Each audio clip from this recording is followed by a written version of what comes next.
Hi, welcome to another Children's Corner Sew Along. Today we are going to be making Parker's pants, but we're going to change it up a little bit. If you will look on our blog, you'll find a blog specifically for Parker's pants that adds a bow and adds a band at the bottom. So it just makes them a little more feminine looking, and it's really easy to do. So we're going to go through it, and I don't think it'll take you long at all. So just gather your basic sewing supplies, and then I have printed off the Parker PDF. The Parker also comes in tissue. If you happen to have the older tissue, you can use that just fine. Just be sure that the pattern pieces you pull out are for the long pants. And once you have done that and either printed and taped your PDF or pulled out your tissue, then the first thing I want you to do is at the bottom here where there's a line for your hem, just fold up the pant leg on that hem line. We're taking that away because we're adding a band on right there that's fairly small, but will still give you the same finished length. So be sure and do that when you're cutting out your front and back pants. Parker is not lined, so that makes it a little quicker too. When you go look at the blog, you'll be able to print the instructions off, and that will give you some measurements for the bow, which has streamers, a loop, and a knot. And then there also will be the sizes you'll need for the band at the bottom. So be sure and notice that too and get those cut out. I think that's everything we need to talk about right now. So get that done and we'll be back to get started.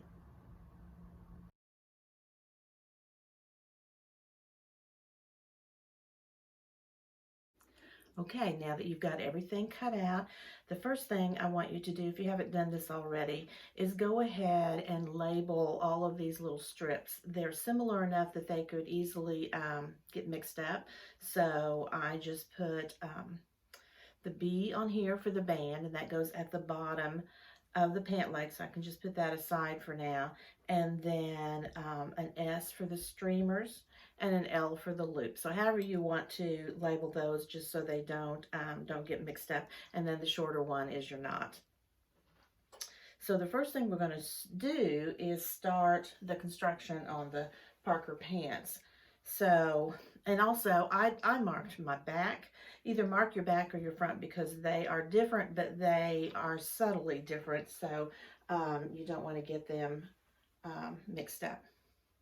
So the first thing we're going to do is the center front and the center back seams, and those will be right sides together. And of course it's a 1/4 inch seam allowance. After you stitch this seam, you will need to finish it either with the serger or with your zigzag. If you use a zigzag, go ahead and trim your seam allowance to just a scant 1/4, and then finish it maybe with a zigzag or one of your stitches on your machine that kind of mimics a serger. And then if you have a serger, by all means, use it. So, so we'll do the center front and center back seams. And while we're pinning, let's go ahead and pin the side seams too. So you'll have 4 seams to do. All of them you will need to stitch, trim, and finish, and then press the seams to one side or the other. I usually press the side seams to the back, and then the front and back, center front and center back seam, one way and one the other way, so there's not so much bulk right there at the waistline. And so let's get the side seams pinned, and then we'll be ready to stitch. This is just a regular stitch length, and you can use your 1/4 inch foot or just your all-purpose foot.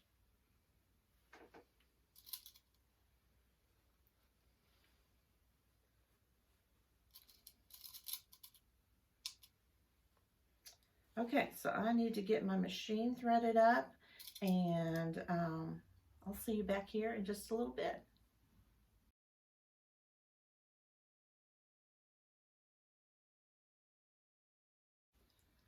Okay, now that you've got your side seams and your center front and center back seam done and have those pressed, the next thing we're going to do is the casing at the waist. So you'll start by pressing under 1/4 of an inch at the very top.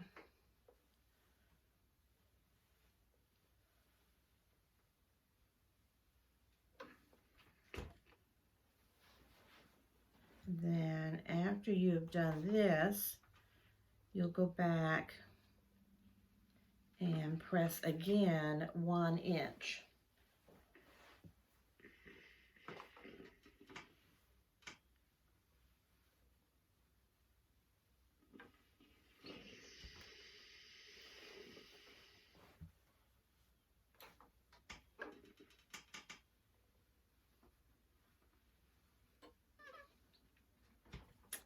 So, and when you're doing the inch, you might want to actually use a little ruler or hem gauge, so you do get it a consistent inch all the way around.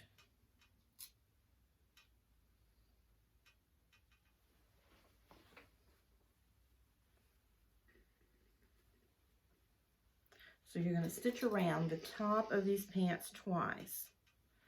The first time you're going to stitch, you'll start at the center back at this bottom edge where that first fold is. And then when you come back around to the center back, stop and leave yourself about a good inch, maybe 1.5 inches. Makes it easier then to get your elastic in there.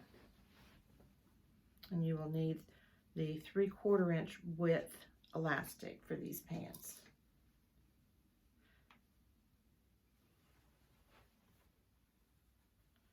And it's always good to measure your child that you're sewing for, but if you can't, there is a chart that you can go by for elastic length.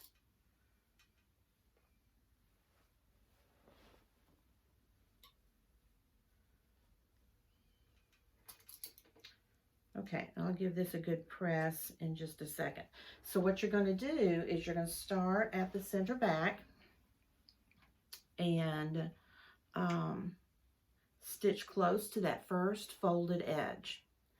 And then once you come back almost to where you started, leave about 1.5 inches, and then move up to the very top folded edge and just stitch a scant 1/8 of an inch, maybe even a 1/16 of an inch, all the way around the top. And then you'll be ready to put your elastic in at the waist. And then while we're talking here, go ahead and put your small pieces together. And this is labeled S. So this is the streamer for the bow. So what I want you to do is I want you to scoot this back a little bit so you can see better. So I want you to start and stop kind of in the middle like this, so that you give yourself a way to turn. So you're going to stitch all the way around the streamer, stopping and starting at your dots. And I like to put dots there, or I just keep on going. And you'll do the same for the loop. Be sure you have right sides together. And again, right in the center there, just put a stop and start dot. And on the little piece that's the knot, you're going to fold it in half with right sides together. And you're going to stitch, I'm just going to draw a little stitching line on here so you can see what we're doing.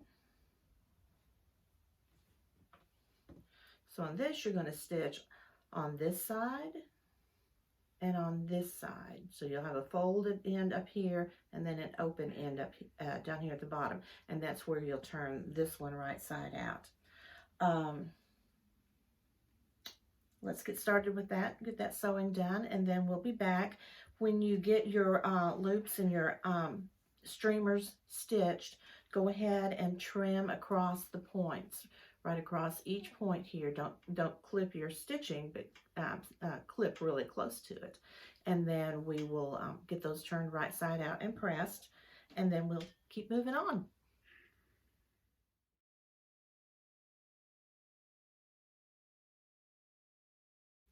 Okay, so I've started putting my elastic in the casing. I'm using a fairly large safety pin because it's a bigger elastic, and I've run it through. So now I am ready to put these two pieces of elastic, the two ends of the elastic, together. And I'm just going to overlap them a little bit like that. And for now, I'm just going to put a straight pin there. And then to stitch the elastic, I like using a zigzag. I think I'll just go ahead and do this real quick. That way we can move on.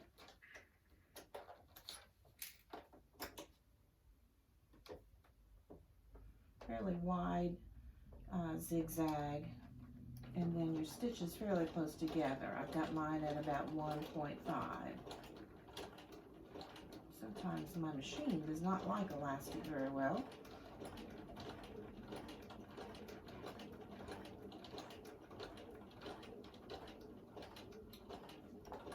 There.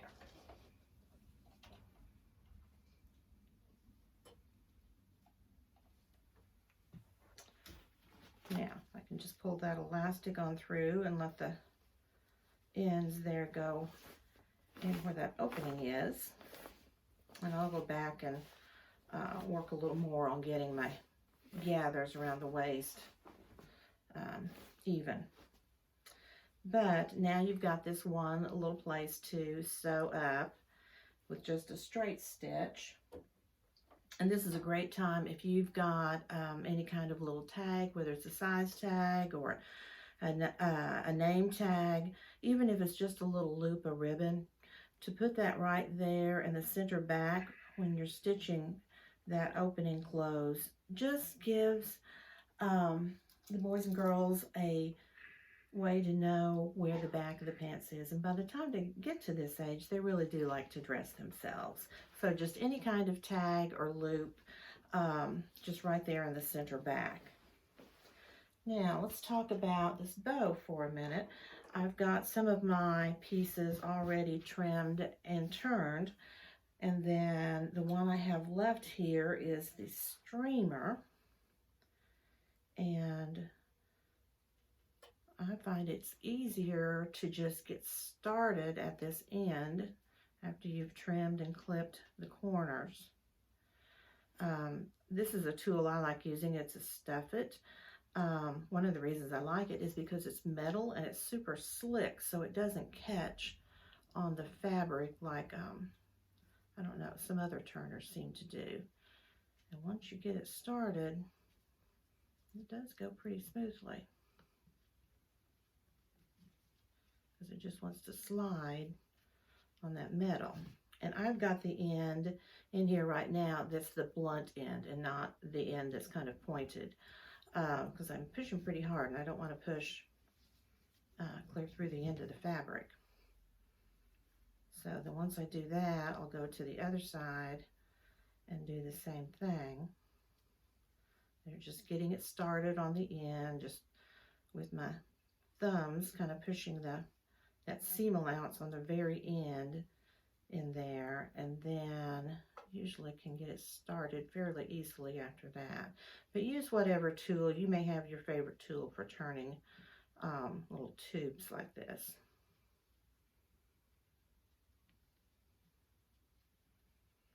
Then once you get both ends turned out through that center hole, then what I do is I take the other end of this Stuff It, that although it's pointed, but it does have a rounded end, so you're not as likely to poke through when you're trying to just get your corners nice and sharp. And with this corduroy, they're never going to be as sharp as they would with a lighter weight fabric.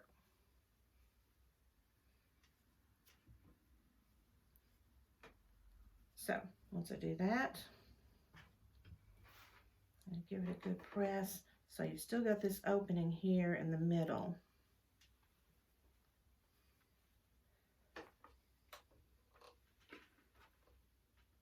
I'm going to just press that seam allowance in.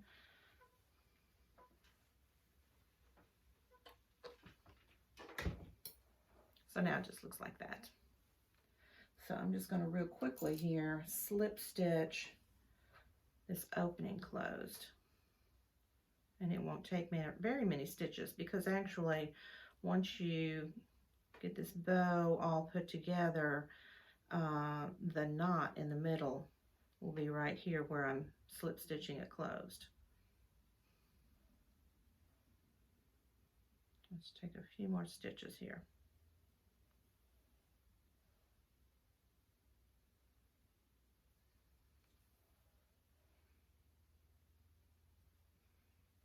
There, that should do it.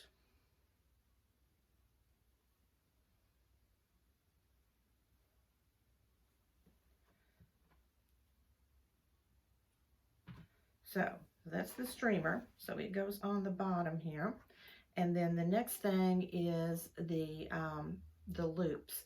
So what we need to do now is connect the two ends to make a circle.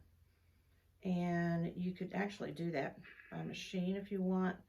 Well, I've got this needle and thread here. I think I'll just stitch it. You're just going to kind of butt the ends together, just like that, and then just take a few stitches, because again, this knot that we're going to put on next is over top and just kind of holds it all together.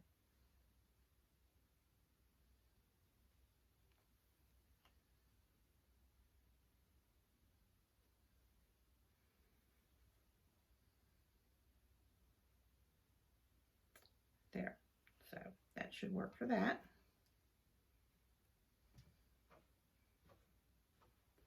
So now this loop goes right there in the center of the streamer. So it's going to look like this. And then next you're going to take, this is that little knot, the short piece that we had, and I've turned it right side out, but I still have that end open. So I'm going to take the knot and bring it to the back, and then overlap the end that's finished, that's stitched, with that open end. And again, I'm going to slip stitch this closed. Then once you do that, you can kind of reposition your streamers how you want. You can kind of twist them. And in fact, let me get this sewn on here.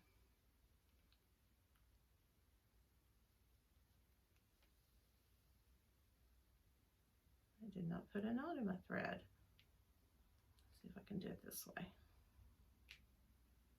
There. So again, I'm just slip stitching right along the finished end of this knot that overlaps the open end.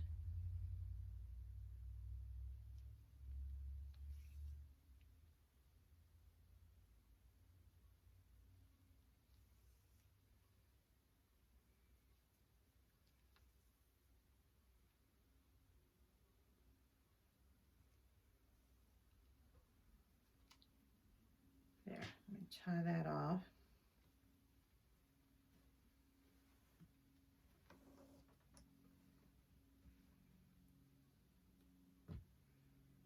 Okay, so what I was saying was, so that your streamers don't hang out like that, if you will take them and just kind of twist them down, and then take some stitches right there in the back. So what I'm doing is I'm just holding that in place, trying to get this where you can see it. So I'm just holding that in place, and then I'm going to stitch it so it'll stay there. And then it's up to you. You can then stitch this on at the waist, and you can stitch it right in front, or you can stitch it to one side or the other. Or if you want, you could also use a safety pin and pin it in place, and then you have the option of taking it off before you launder it. But honestly, I like the idea of just leaving. I like it. I like the idea of it being on permanently, because I can see myself losing this bow while I'm doing the laundry.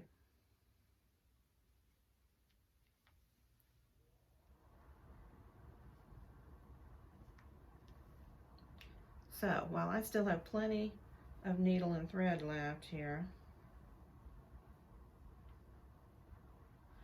I'm going to go ahead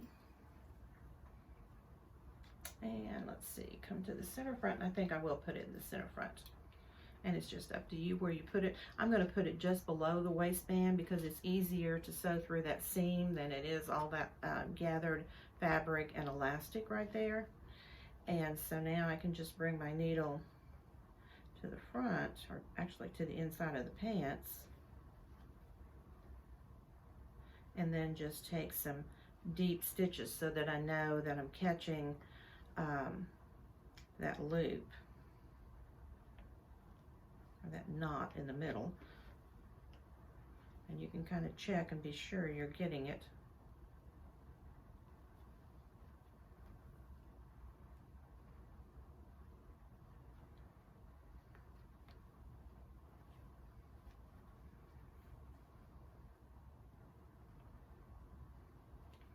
You do want this to be really secure because it could get pulled off.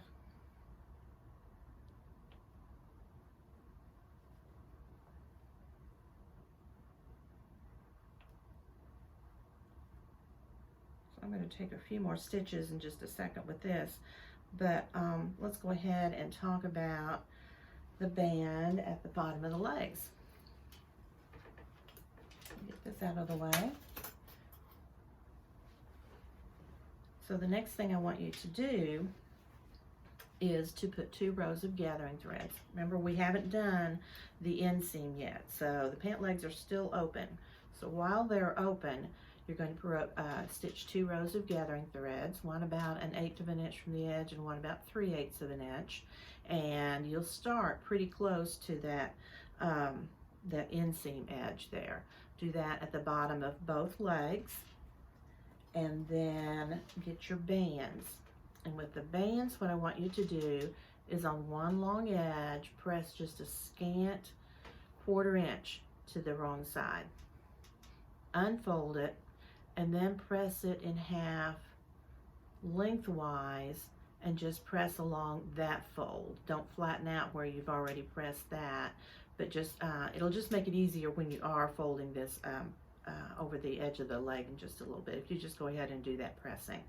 So get that done, get your bow on, and we'll be back to finish up.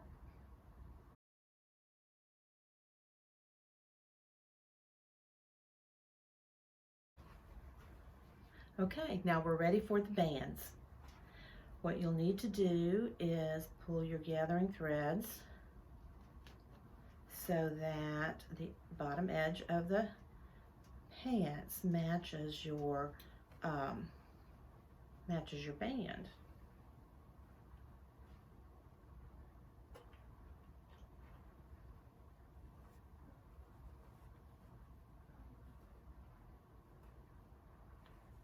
I always pull it up more than I need and then flatten some of it back out.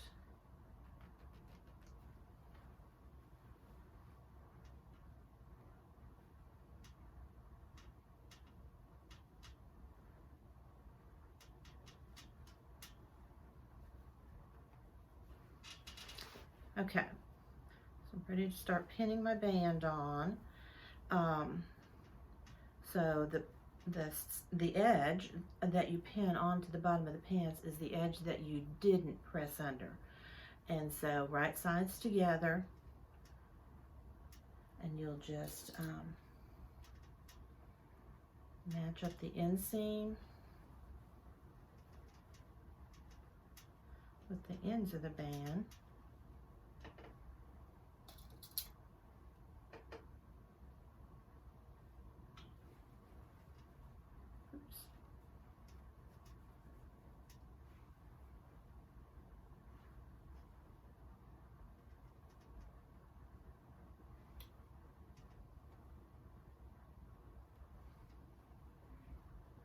You get your gathers all even. Get your band pinned on, and then this is just a 1/4 inch seam allowance. So after you have stitched this, then what you're going to do is press it out away from, press the band away from the pant leg, and then you'll do the inseam. So you'll do right sides together, leaving the band unfolded. And then after you've got the inseam done and your seam allowance finished on the inseam, then you're ready to just refold the band and then whip stitch it down. Okay, I'm going to finish mine up and then we'll come back and I'll show you what we're going to pair this with.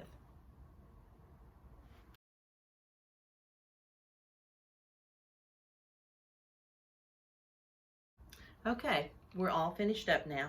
One thing I forgot to tell you is when I went back to the machine to stitch the casing closed, I also went ahead and what I did was I just flipped up each side of the bow, and where the streamer is right here, just right there, I just straight stitched down just for some more security to hold that bow in place and to hold it on. And then the same way on the other side, I just flipped it back so you'll never see it, but it just makes it that much more secure there on the waist.